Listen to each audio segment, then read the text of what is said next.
Ya, jumlah kesembuhan yang dalam 2 hari terakhir melampaui jumlah kematian ini membuka harapan besar pandemi COVID-19 di Indonesia bisa segera teratasi. Lalu bagaimana analisa dan prediksinya? Kami akan berbincang dengan Dr. Panji Hadisumarto yang merupakan anggota tim SIM COVID Indonesia yang juga merupakan dosen di Universitas Padjadjaran. Dr. Panji ini berada di Duneden, Selandia Baru, dan kita akan langsung menyapanya. Selamat siang waktu Selandia Baru, Dok. Selamat pagi waktu Indonesia, Mbak Cornelia. Iya, selamat pagi juga waktu Jakarta. Dok, kita tahu bahwa 2 hari terakhir ini jumlah pasien sembuh ini sudah melampaui jumlah yang meninggal atau yang jumlah kematian. Nah, ini kira-kira analisanya seperti apa, Dok? Apakah ini merupakan hal yang wajar atau justru hal yang cukup baik ini untuk Indonesia sebetulnya? Ya, terima kasih, Mbak. Jadi penjelasannya ada 3 kemungkinan ya. Yang pertama itu yang sembuhnya semakin banyak. Yang kedua, yang meninggalnya semakin sedikit. Yang ketiga, ini sebenarnya tidak terjadi apa-apa, tapi hanya mencerminkan perbedaan cepat lambatnya kasus dilaporkan.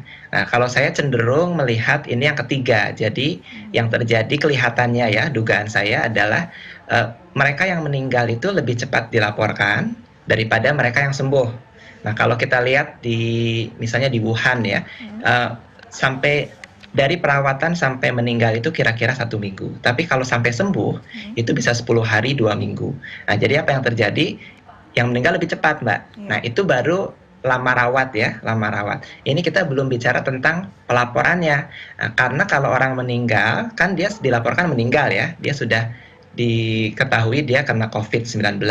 Tapi untuk sembuh, untuk dinyatakan sembuh di Indonesia ini yang saya tahu terakhir kali kita masih harus menunggu hasil PCR negatif 2 kali. Artinya perlu waktu sampai seseorang bisa dinyatakan sembuh. Ini yang kelihatannya menyebabkan memang ada keterlambatan pelaporan. Nah, sekarang yang terjadi adalah sudah menyusul, Mbak. Jadi yang seharusnya sembuh itu baru dilaporkan sekarang. Itu yang terjadi sebenarnya, Mbak. Karena kalau kita lihat proporsi kematian ya, sebenarnya stabil, tidak ada penurunan bermakna. Iya, ini artinya kalau bisa dibandingkan ini agak berbanding lurus, tetapi karena baru dilaporkan sehingga nih seolah-olah yang sembuh akan terlihat lebih banyak daripada jumlah kematiannya, begitu ya, Dok ya? Kalau bisa disimpulkan memang ya. Seharusnya ya kita ekspektasi kita yang sembuh akan lebih banyak ya, karena kita tahu kalau katakanlah 8% sekarang 9% yang meninggal. Tentu artinya kan yang sembuh akan lebih banyak. 90% sembuh, 80% sembuh.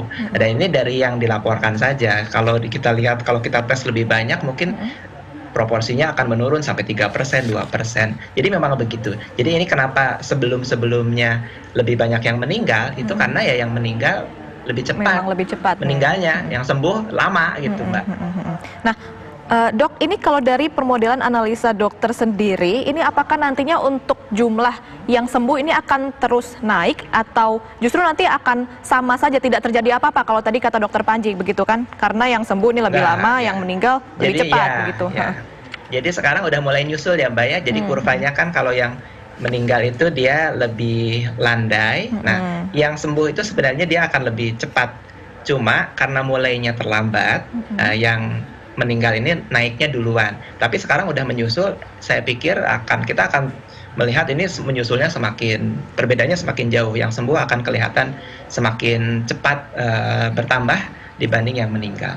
Oke, nah Dok, ini kalau untuk puncak kasusnya sendiri, kalau kita lihat dalam bentuk kurva ini kira-kira akan terjadi kapan sebetulnya puncaknya? Karena kan ada beberapa analisa yang berbeda, ada yang menyebutkan bulan April, ada yang menyebut bulan Juni. Nah, ini kalau analisa tim SIM COVID ID sendiri kapan, Dok, kira-kira, Dok? Iya, sejauh ini kami menduga kalau keadaannya masih seperti sekarang, mungkin sekitar Mei atau Juni ya, di antara Mei atau Juni. Tentunya ini bukan sesuatu yang fix gitu, karena akan berubah tergantung dengan intervensi ya. Semakin efektif intervensinya, kita bisa melihat puncaknya lebih cepat terjadi lalu lebih cepat menurun. Tapi kalau intervensinya kurang efektif, yang akan terjadi justru puncaknya akan diundur, jadi lebih lama. Dan epideminya akan lebih lama selesai, Mbak. Jadi ini sangat tergantung dengan intervensi yang akan dilakukan. Iya, dok, artinya kalau tadi kan dokter sebutkan akan ada puncaknya itu pada bulan Mei atau Juni kalau keadaan seperti sekarang. Ini artinya dengan intervensi yang sudah ada sekarang dilanjutkan atau nanti akan ada penambahan intervensi lain sebetulnya dengan analisa dokter sendiri? Ya, kurang lebih begitu ya. Tapi sebenarnya teknisnya kita bukan melihat intervensi apa, tapi seefektif apa intervensi yang diberlakukan. Katakanlah begini, kita di Jakarta memberlakukan PSBB sejak tanggal 10 April ya. Tapi sebelumnya, sejak mungkin 15-16 Maret, itu sudah ada anjuran untuk social distancing atau physical distancing, work from home begitu ya. Nah, sekarang pertanyaannya apakah PSBB akan lebih efektif daripada sekedar anjuran work from home. Jadi sebenarnya masalah efektivitas, Mbak. Kalau katakanlah sudah diberlakukan PSBB, tapi tidak ada perubahan perilaku, masih sama saja, masih berkumpul, masih pasar masih ramai begitu, ya mungkin tidak akan banyak efeknya ya. Nah, dok, kalau sudah dilihat mungkin dari beberapa waktu ke belakang sampai sekarang, ini bentuk intervensi misalnya kalau di Jakarta kan ada PSBB, nah untuk di Indonesia ada himbauan social distancing. Kalau untuk dokter dan tim sendiri melihatnya ini sudah cukup efektif untuk flatten the curve atau masih sebetulnya? Kelihatannya kita masih terlalu dini untuk menilai, Mbak ya. Di Jakarta kan baru 1 minggu ya. Jadi kalau kita lihat pengalaman-pengalaman negara yang memberlakukan lockdown dan lockdown yang sangat ketat, lockdown yang sepenuhnya total, itu kelihatannya pertambahan kasus baru mulai tertahan di minggu kedua lah. Jadi saya pikir kalau 1 minggu masih terlalu dini untuk menilai. Oke, artinya mungkin baru minggu kedua begitu ya, dok. Nah, lantas untuk secara general sendiri seberapa besar sih pengaruh penerapan PSBB ini ya khususnya terhadap penanganan pandemi ini, dok? Ya, kalau PSBB-nya efektif, ini akan sangat bermanfaat buat kita yang khususnya yang bergerak di bidang kesehatan ya, karena dia akan memperlambat laju pertumbuhan kasus. Nah, dan ini yang kita sering dengar, manfaat dari flattening the curve atau meratakan kurva epidemik adalah supaya sistem kesehatan kita tidak kewalahan. Jadi yang sakit itu bisa tertolong. Dan ini kita bukan bicara hanya yang sakit COVID ya. Karena kalau sistem kesehatannya, layanan kesehatannya kewalahan, yang tidak COVID pun jadi tidak terlayani. Ini yang berbahaya juga, Mbak, karena kematian, kesakitan yang tidak langsung karena COVID itu juga akan meningkat kalau layanan kesehatannya kewalahan. Oke. Nah, dok, ini mungkin agak sedikit bergeser sedikit. Ini kan saya juga sempat baca ya dari penelitiannya tanggal 16 dari tim SIM COVID ID soal dinamika mudik ini dan disimulasikan nanti akan seperti apa. Nah, ini kalau nanti misalnya nih, dok, kira-kira ada perpindahan orang ataupun mudik ini tetap ada dijalankan oleh sebagian orang, ini akan berdampak seperti apa? Nah, kalau tidak pun nanti akan berdampak seperti apa juga ini untuk penyelesaian ataupun antisipasi semakin meluasnya pandemi ini, dok?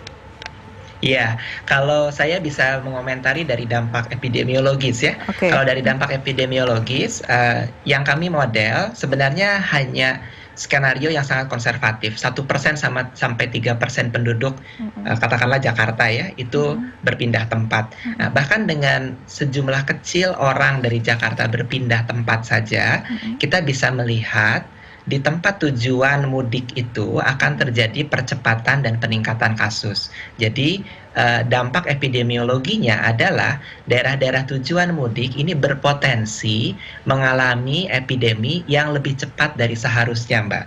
Yang kedua, pertama lebih cepat, yang kedua bisa jadi lebih besar juga kasusnya dibanding yang seharusnya kalau tidak ada mudik. Nah, jadi kalau tidak ada mudik yaitu yang di daerah mungkin tidak akan melihat kurvanya atau epideminya terjadi lebih cepat atau lebih tinggi. Sebaliknya di daerah asalnya kelihatannya dampaknya mungkin tidak akan terlalu besar ya. Nah, itu sebenarnya epidemiologi. Tentu kalau pertanyaannya kalau tidak mudik ada dampak sosialnya juga ya, kan kita suatu rutinitas, suatu budaya adat istiadat kita itu untuk mudik. Tapi kalau saya tidak akan komentar jauh-jauh lah. Epidemiologinya seperti itu kurang lebih. Ya, dok, berarti kalau bisa disimpulkan jika nanti memang ada perpindahan begitu dari masa lebaran khususnya untuk mereka yang melakukan mudik, ini akan menjadikan satu epicentrum baru di tempat tujuan yang menjadi tujuan dari masyarakat melakukan perjalanan mudik begitu ya, dok ya? Betul.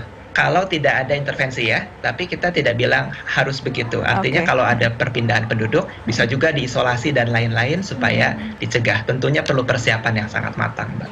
Iya. Nah dok, tapi kalau adanya perpindahan penduduk itu mungkin bisa, kalau disimpulkan mungkin untuk perjalanan mudik sendiri, ini ada reproduksi peningkatan kasusnya kira-kira berapa persen dok, kalau dari analisa tim sendiri?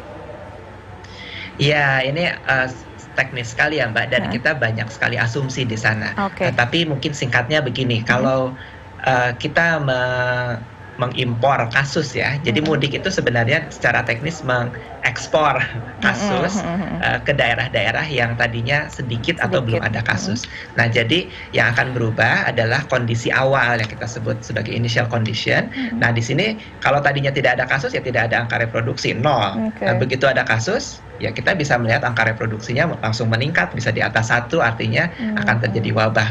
Nah, simpelnya seperti itulah Mbak ya. Nah, untuk jumlahnya sendiri, kalau dari data ataupun analisa konservatif yang tadi sudah dokter sebutkan, ketika melakukan perjalanan mudik di daerah tujuan, ini kan nanti akan menjadi titik epicentrum baru. Nah, ini kira-kira kurvanya akan sama tidak tingginya dengan wilayah sebelumnya ataupun daerah awal sebelum masyarakat ini melakukan perjalanan mudik begitu dok? Ya, kemungkinan sih tidak akan sama ya Mbak, karena kurva ini dipengaruhi oleh beberapa hal.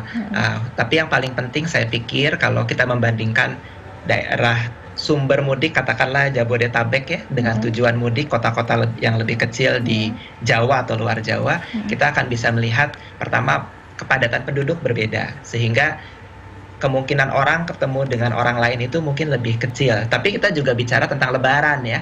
Jadi kalau lebarannya kita lakukan sebagaimana kita berlebaran hari biasanya, tentu orang jadi lebih sering ketemu orang lain juga ya. Jadi mungkin tidak akan terlalu mempengaruhi penurunan penularan. Tapi kalau hanya dilihat dari kepadatan penduduk, kemudian mungkin juga pola aktivitas penduduk, ini akan mempengaruhi. Saya duga kalau kondisinya tidak seperti lebaran pada umumnya, maka kurvanya itu akan sedikit lebih pendek, tapi mungkin lebih lama selesainya daripada di tempat-tempat seperti Jakarta. Iya. Dok, kira-kira dari tim SIM COVID ID sendiri, ini ada bentuk rekomendasi tidak yang setidaknya mungkin bisa mempercepat selesainya begitu pandemi ini, atau setidaknya ini kan tadi Mei dan Juni kira-kira puncaknya, setidaknya bisa dimajukan sedikit lah, jangan sampai terlalu lama begitu puncaknya. Bisa nggak dok kira-kira ada rekomendasi dok? Ya, saya pikir pemodelan dari SIM COVID ataupun dari yang tim lain ya yang ada, rekomendasinya sama Mbak. Jadi semakin ketat kita melakukan intervensi, semakin efektif intervensinya, semakin cepat kita bisa mengakhiri epidemi atau pandemi ini di Indonesia dan daerah-daerah lokal di Indonesia.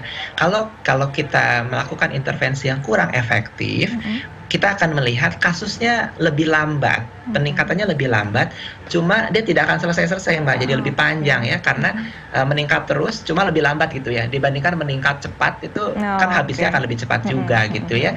Nah, tapi kalau kita selesaikan dengan cepat, kita perketat intervensinya, kita akan melihat kurvanya juga lebih cepat selesai. Tentu ini kita belum bicara konsekuensi sosial ekonomi ya, itu juga harus dipertimbangkan tentunya. Oke, baik, terima kasih banyak. Kalau gitu Dr. Panji Hadi Subarto, nih tadi artinya tidak hanya peraturan dari pemerintah saja, tapi keinginan, ini willingness dari masyarakat untuk juga turut menjalankan ataupun mengikuti peraturan itu juga menjadi kunci supaya tidak semakin naik begitu kurva dan juga pertambahan jumlah kasus positif COVID-19. Terima kasih dok, selamat bertugas lagi dan selalu untuk jaga kesehatan.